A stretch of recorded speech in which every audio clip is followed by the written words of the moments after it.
नहीं, हमारा बीएसपी के साथ और सपा के साथ तालमेल करने का कोई प्रोग्राम नहीं।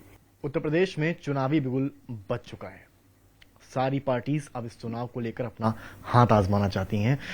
आज तक के साथ आज मौजूद हैं जेडीयू के जनरल सेक्रेटरी और नेशनल स्पोक्सपर्सन केसी त्यागी जी।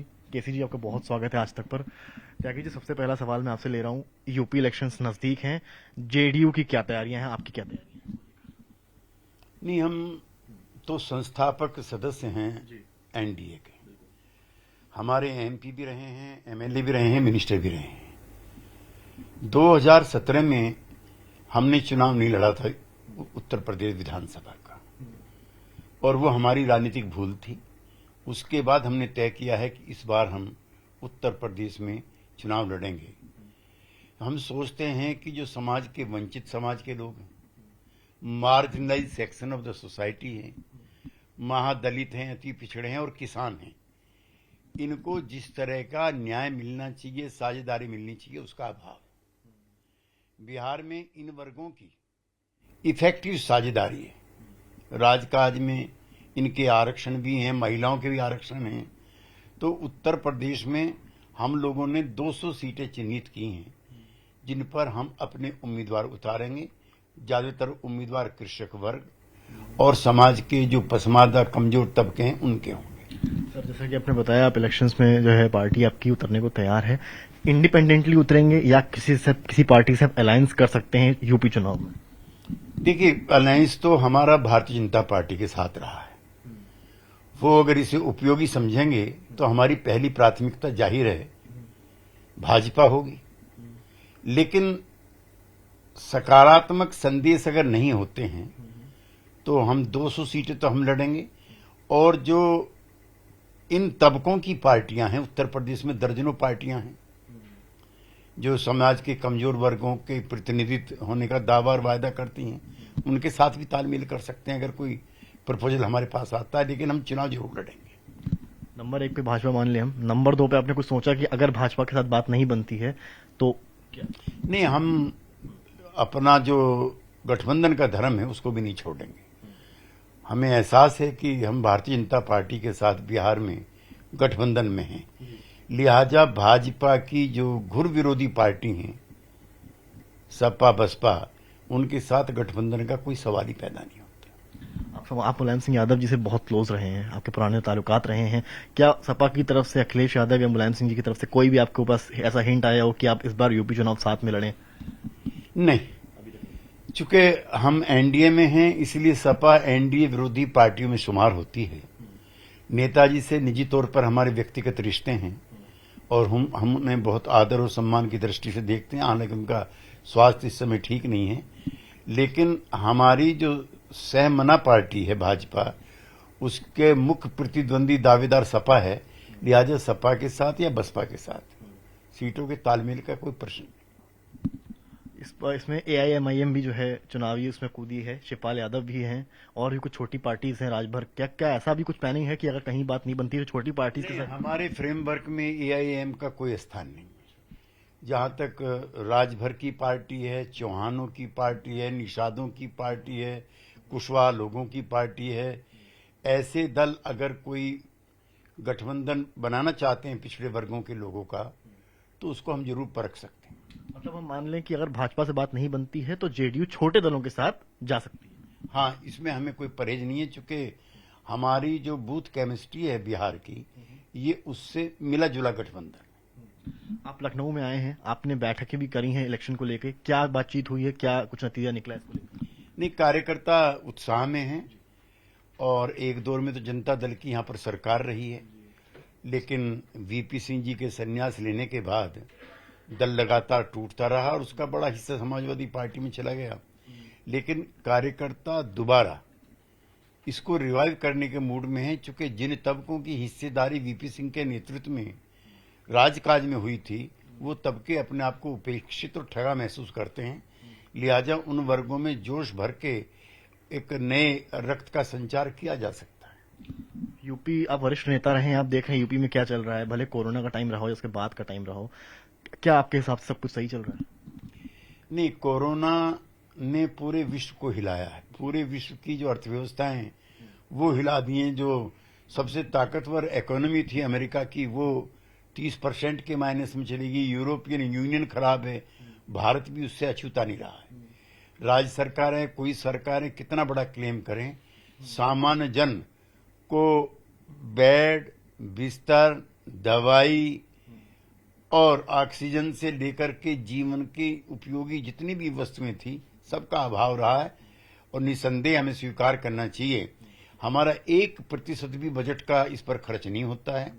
हमने 70 सालों में इतनी लापरवाही बरती है कि ग्रामीण क्षेत्रों में इस बार ऊंचे पैमाने पर मृत्यु हुई है। वहां पे ना कोई औषधि है, ना डॉक्टर है, ना अस्पताल है।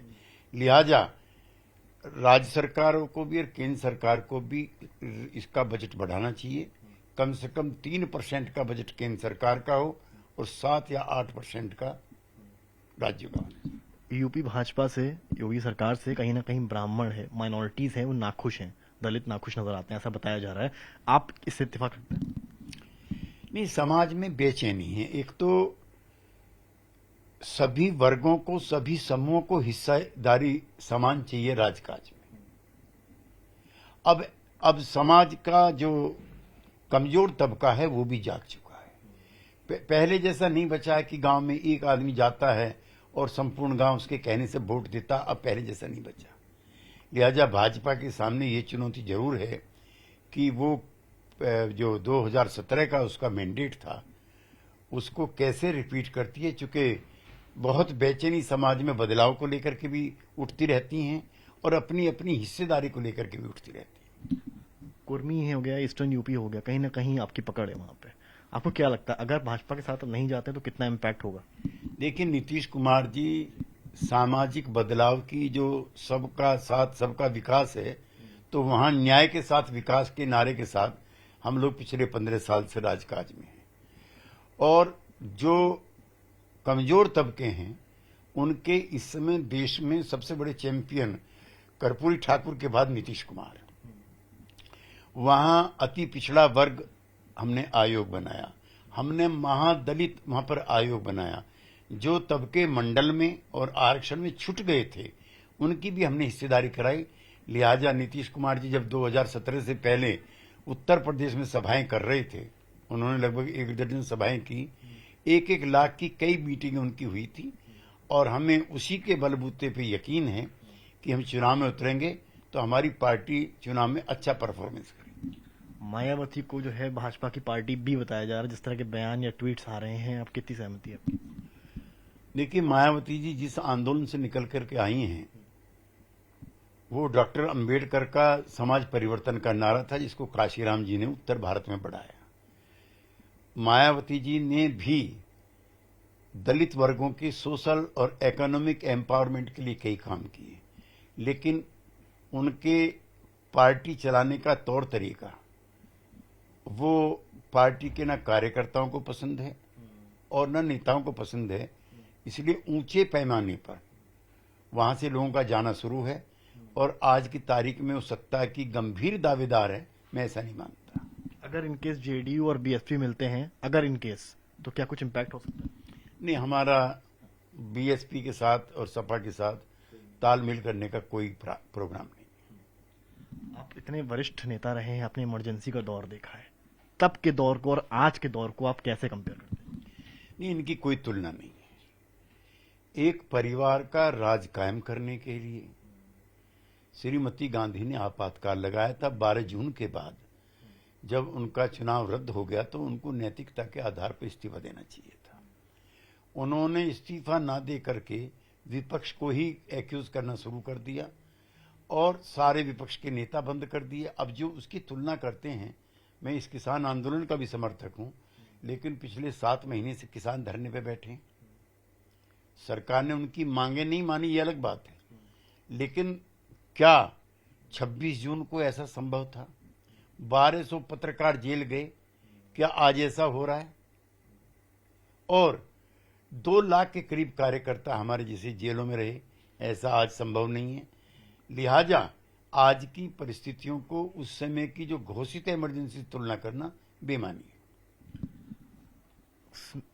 केंद्र की बात करें, अगर केंद्र का एक्सपेंशन, कैबिनेट एक्सपेंशन होने वाला है, क्या उम्मीद करें जेडीयू को कुछ मिलने वाला है? नहीं, जेडीयू ने कोई अपनी तरफ से ना कोई मांग रखी है, ना प्रधानमंत्री का भी निमंत्रण है, और ये फैसला खुद नीतीश कुमार जी करेंगे। पिछली बार जब हम लोगों को इसमें शामिल होने के लिए कहा गया था, उस समय हमें लगता था कि ये जो अनुपातिक वो है वो शायद कम है हमारे लिए, इसलिए हमने प्रेम पूर्वक उसको मना कर दिया था।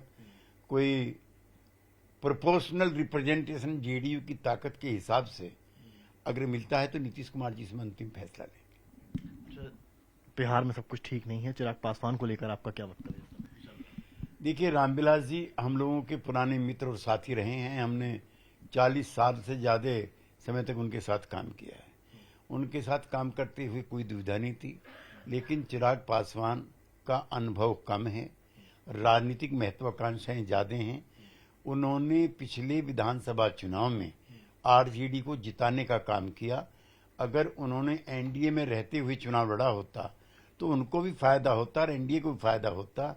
उनकी राजनीतिक महत्वाकांक्षा की वजह से उनकी पार्टी टूटी, उनका परिवार टूटा, और मुझको नहीं लगता कि अगर यही फ्रेमवर्क उनका रहता है तो उनका राजनीति में कोई अच्छा भविष्य।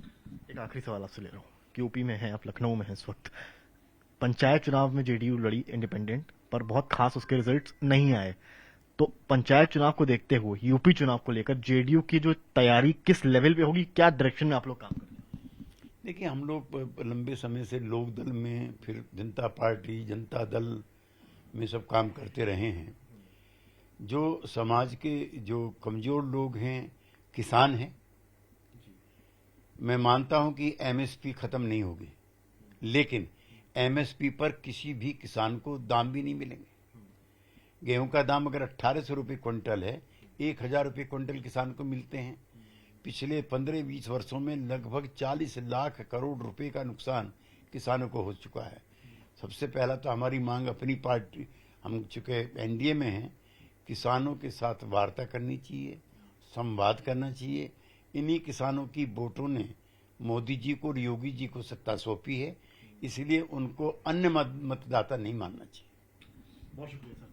तो ये थे हमारे साथ जेडीयू के वरिष्ठ नेता केसी त्यागी जी। इनका सीधा कहना है कि जेडीयू यूपी चुनाव के लिए पूरी तरीके से तैयार है, पर वो सपा और बसपा जैसी बड़ी पार्टीज के साथ नहीं जाएगी। पहली चीज प्राथमिकता रहेगी भाजपा, और अगर भाजपा से बात नहीं बनती है तो पार्टी छोटी पार्टी के साथ जाकर अलायंस करके यूपी चुनाव लड़ सकती है, और 200 सीट्स इनके टारगेट पर है। कैमरामैन नीरज कुमार के साथ समर्थ श्रीवास्तव।